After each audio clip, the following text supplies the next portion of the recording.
네, 안녕하세요. 김탁입니다. 금주의 주간 증시 하지슈 시작하겠습니다. 컨퍼런스 노티스 꼭 봐주시고요. 자, 금주의 주간 증시 하지슈는 일단 섹터 리뷰를 항상 하고 있는데요.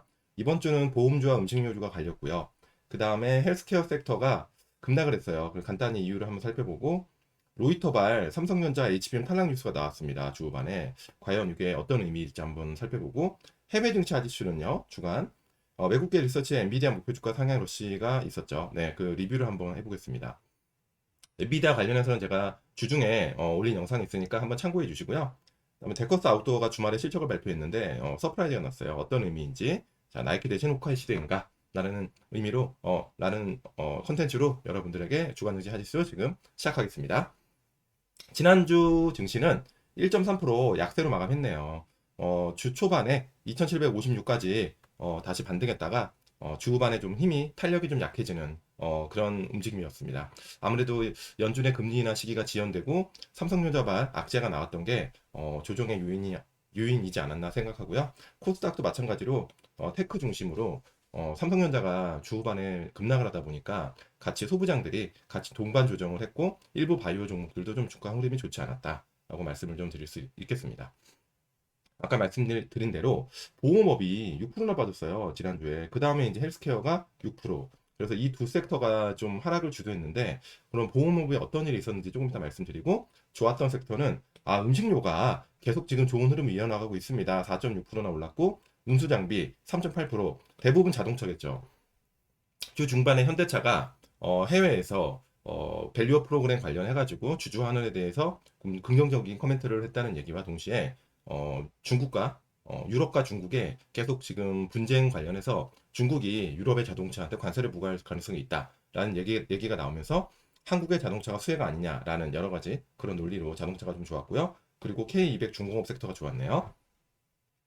자, 그럼 보험업이 지난 주간에 6.3%나 빠졌습니다. 삼성화재가 거의 10%, 주간 단위로 DB손배도 8%. 그동안 밸류 프로그램으로 인해서 그다음 1분기 좋은 실적으로 보험주 주가가 지난 3개월 동안 성과가 좋았는데 한 주간에 이렇게 많이 급락을 했습니다. 그 이유는 어디에 있냐? 바로 여기에 있습니다. 지금 제가 뉴스는 갖고 오지 않았는데요. 지난 주 중에 금융당국이 CSM 관련해가지고 요거를 좀 재조정을 한다는 그런 얘기가 있었는데요. 제가 간단히 말씀드리면 보험사의 이익은요. 보험이익과 투자이익으로 나눕니다. 자, 보험이익의 대부분이 바로 요 CSM 이익이에요. CSM은 계약 서비스 마진이라는 거거든요. 계약 서비스 마진. 자, 컨트랙추얼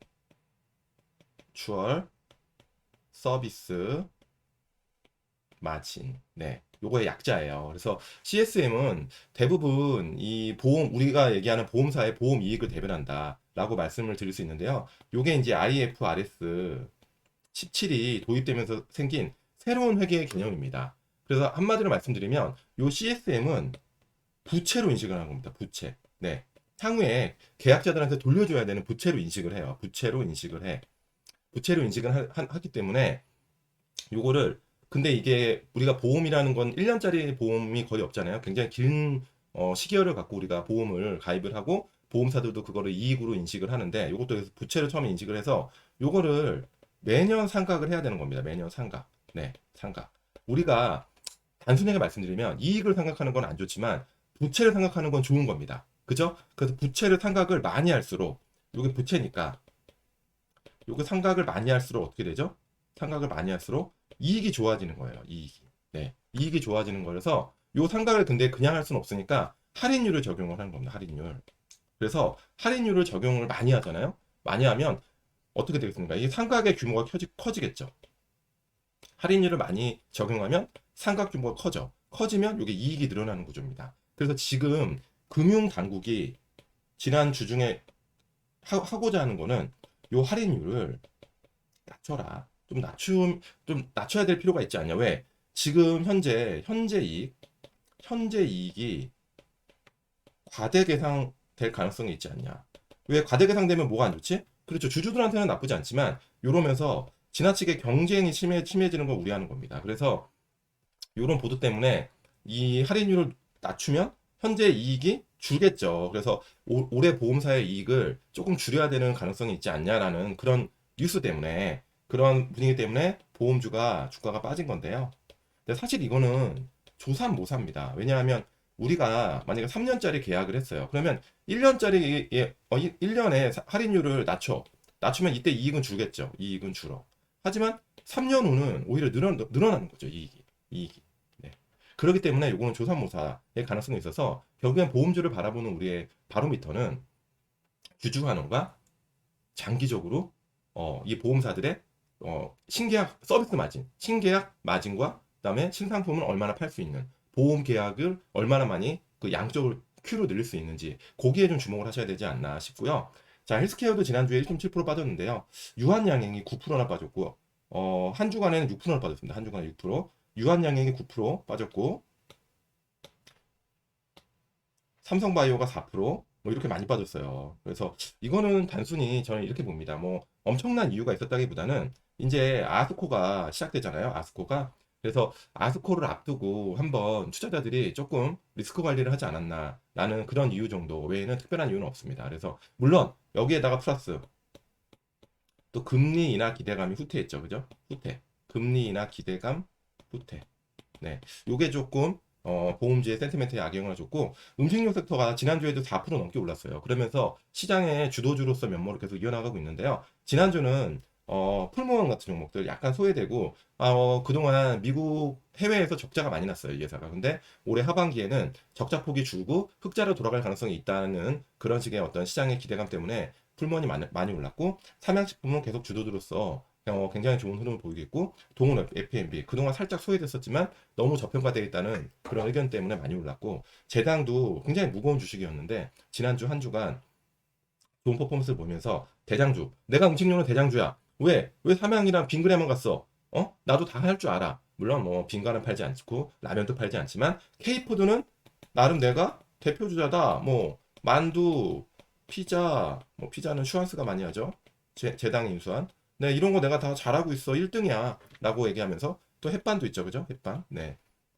재당이 뿜뿜했다라는 거고 지난주 아까 말씀드린 대로 경기 소비재가 좋았는데 2.5% 현대차가 10%나 올랐다. 네 아까 말씀드려도 현대차는 해외에서의 그런 어떤 커뮤니케이션 밸류업에 대한 커뮤니케이션 동시에 중국과 유럽과 중국의 분쟁의 가능성의 수혜라는 거 그런 측면에서 올랐고요. 리치나이 솔리스 오랜만에 수소가 좋았고 지난주 후반부터 신재생이 지금 좋은 흐름을 보고 있습니다. 그죠? 신재생 좋은 흐름 보이고 있고 미국에서도 지금 어, 풍력, 그다음에 태양광들이 지금 주가가 좋아요. 그죠? 원전도 지금 꿈틀대고 있는 상황이고요. 그래서 요거는 제가 지금 신재생 관련해서는 영상을 하나 지금 업로드할 예정이 있습니다. 그래서 좀 정리한 다음에 조만간 영상 업로드 영상 업로드 하겠습니다. 그때 한번 참고해 주시면 좋을 것 같고요.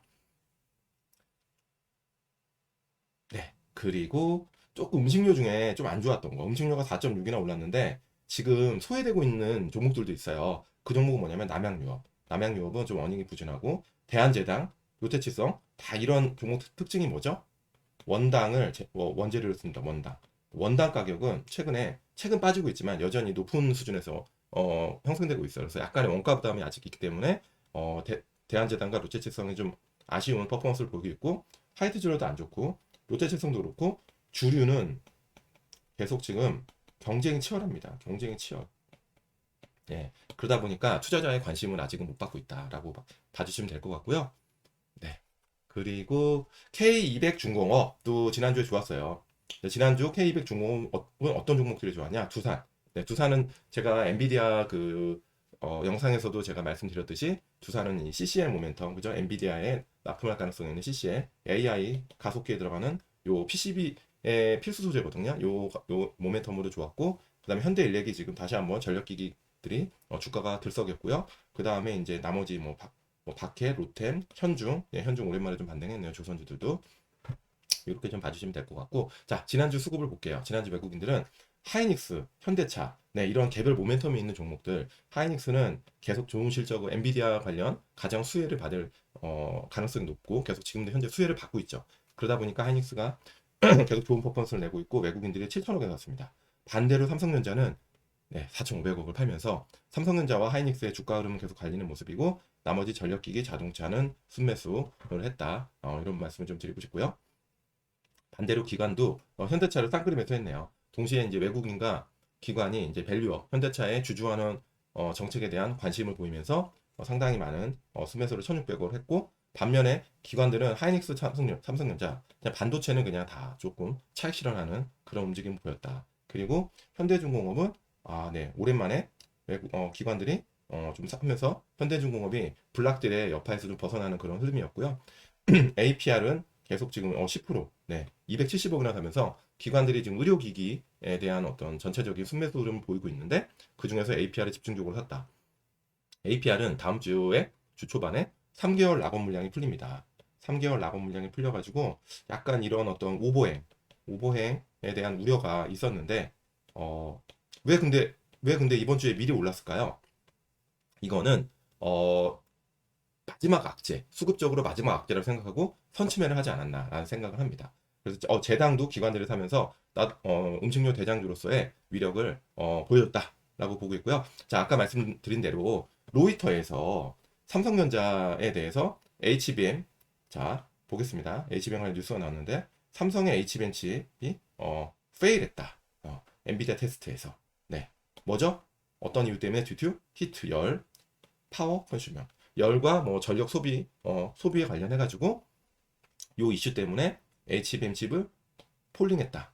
네, 라는 기사가 나왔는데요. 그동안도 여러 가지 언론에서 삼성이 HBM이 어렵다, HBM이 위기다라는 얘기는 계속 있었어요. 그죠? 계속 있었는데 로이터기 때문에 전자가 3% 이상 마이너스 3% 이상 급락을 한 겁니다. 로이터라는 언론이 갖고 있는 무게감이 있죠. 그래서 그런 이슈들이 지난주 금요일 날 오전에 발생을 했는데 바로 전자가 외신 보도를 반박했다. HBM 공테스트 순조롭게 진행 중이라고 반박 기사를 9시 39분에 굉장히 삼성전자답지 않게 요즘에 삼성전자는 언론에 대해서 굉장히 뭐 발빠르게 대응을 하고 있는 것 같긴 한데 빠르게 냈어요. 냈음에도 불구하고 전자 주가는 반등하지 못했죠. 네, 반등하지 못했다. 네. 로이터 기사에 대해서 시장이 좀 더 무게감을 준 거 아닌가라는 생각을 하고요. 제가 계속 제 저번에 하이닉스 영상, 엔비디아 영상에서 말씀드렸지만 HBM 공급은 공급이 돼야 되는 걸 확인해야 진짜 공급을 하는 거다. 단순히 샘플 테스트, 뭐 수율이 얼마 나왔다. 그런 뉴스에 너무 이렇게 여러분들의 그 투자의 어떤 그 포션이나 마음을 너무 디펜던트 하지 않길 바랍니다. 네. 지금 글로벌 파운드리 마켓 쉐어를 볼까요? 1분기 마켓 쉐어가 나왔는데요. 파운드리 지금 삼성전자가요. 거의 지금 작년 대비 증가를 못하고 있습니다. 엔비디아가 TSMC가 더 늘었습니다. 2%더 늘면서 지금 삼성전자는 전혀 그 파운드리 사업부에서도 의미 있는 개선세가 없다. 제가 지난번 영상에서도 삼성전자 파운드리 고객사들이 굉장히 지금 확장이 안 되고 있다는 말씀을 드렸는데요. 삼성전자 파운드리도 지금 굉장히 분발을 해야 되는 그런 상황입니다. 자, 주간 해외 하디슈 바로 하겠습니다. 지난주 주말에 증시 흐름을 상승률을 한번 같이 한번 보겠습니다. 데커 아웃도어가 14%나 급등했습니다. 그리고 펄스솔라 10%. 자, 지난주는 데커 아웃도어 모멘텀 실적 모멘텀, 그 다음에 펄스솔라, 태양광이 굉장히 좋은 흐름을 보였다라고 볼 수 있는데요. 자, 데커 아웃도어 차트입니다. 데커 아웃도어가 지난주에 한 2022년에 200불 저점으로 찍고 지금 1000불, 네, 5배가 올랐습니다. 왜 이럴까요? 그리고 1분기 실적이 나오자마자 주가가 15%, 네, 15% 급등, 거의, 네, 이렇게 급등했다.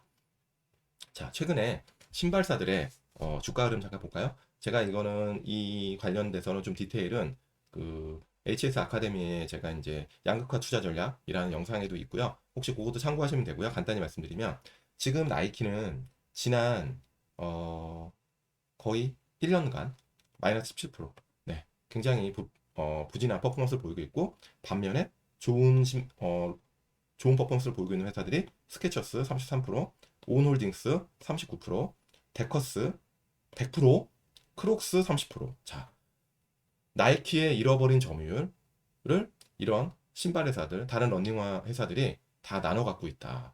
라고 생각합니다. 결국엔 저는 신발은 춘추 전국 시대가 왔다. 네. 절대 강자가 없는 시장. 기능과 실용과 소비자들의 어떤 그 선택을 받는 그런 브랜드와 그런 회사들이 계속 좋은 주가 흐름을 보일 거라는 생각하고요. 데커스 아웃도어 1분기 시장 나오고 이제 뉴스 갖고 왔는데 호카 운동화 인기에 시간에서 7%라고 본장에서는 15%가 올랐다라고 말씀을 다시 한번 드리고요. 실적이 1분기 실적이요. 매출이 21% 증가했어요. 9.6억 불. 네. 호카 매출만 34% 늘었습니다. 어그 매출도 15% 늘고요. 올해 전망치를 41억 불에서 40억 불로 엄청나게 상향을 했죠. 뭐 이게 뭐 10몇 프로인데 엄청 상향이야 하겠지만 지금 이 규모 자체가 지금 이 매출 그로스가 20%, 20, 30%, 특히 호카는 30% 이상 늘면서 소비자들의 선택을 받고 있다라고 지금 우리가 알 수 있고요. 지금 보면 이 신발 회사의 약간 밸류에이션 잠깐 보면요. 자, 나이키가 지금 여전히 25배 내외일 거예요. PER이. 네. 오노닉스가 30배가 넘어갔을 거고요. 데카도 30배입니다. 네. 크록스는 10배 내외. 네. 10배 내외. 자, 다른 이렇게 PER을 그리고 있는 이유는 얘네들은 성장률이 20%에서 30%예요. 그죠? 크록스는 10%. 네. 그렇기 때문에 여전히 그 약간 성장률 측면에서 PER이 좀 낮은 거고 높은 건데 저는 그래요. 각자의 다양한 모멘텀들이 있습니다. 그래서 신발 회사들을 이런 너무 멀티플이 높다고 안 볼 필요도 없고 너무 낮다고 얘는 너무 저평가 계속 영원히 저평가 볼 필요 없이 다 같이 보면 좋겠다라는 생각하고요. 크록스는 최근에 이제 민희진 대표님이 기자회견할 때 신고 나온 신발이기도 합니다. 네. 시간이 길어지고 있는데요. 좀 스피드하게 하겠습니다. 자, 엔비디아 목표 주가를 주상했는데 TD코인에서 엔비디아 목표가 기억하니?